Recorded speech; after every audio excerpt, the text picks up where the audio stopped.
Nagy csoda történt Betlehemben, a városnak leteljében.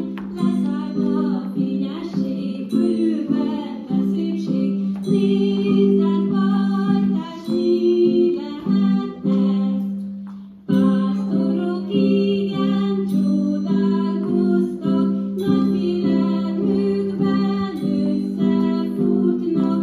Nosza azt kiáltják egymásnak, azt mondják, gyertek, menjünk Betlehembe. Vagyon ott egy rongyos istálló, talán ott született a megváltó. Siessünk, csak menjünk, semmit ne felejtünk. Gyere, pajtás, csak siessünk. Ott folyunk neki egy szép nótát, pásztori módon szép áriát. Kezdve Vígan András, fújd előtte fújás, készülj a Nem veszed fel, Olivia!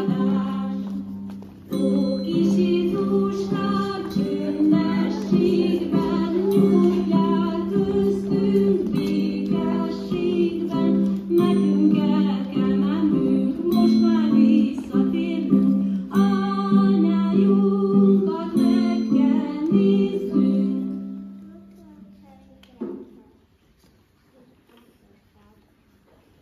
Te mit jártál? Felvehettek a gyertyát, mindenki. Mi? Majd lesz, menjél előtte egy kicsit. Mindenkinek van?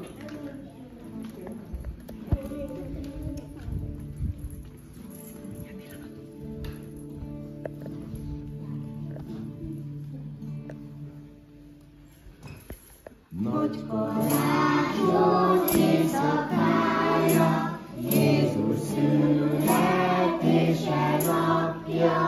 A kis Jézus aranyalba, boldogságos szűz az anyja. Feljött már a hajnal csillag, keljetek fel, kik alusznak. Vidám szellők lengedeznek, az angyalok énekelnek.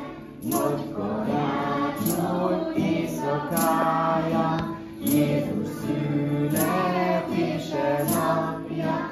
Ma örvendjünk, ma vigadjunk,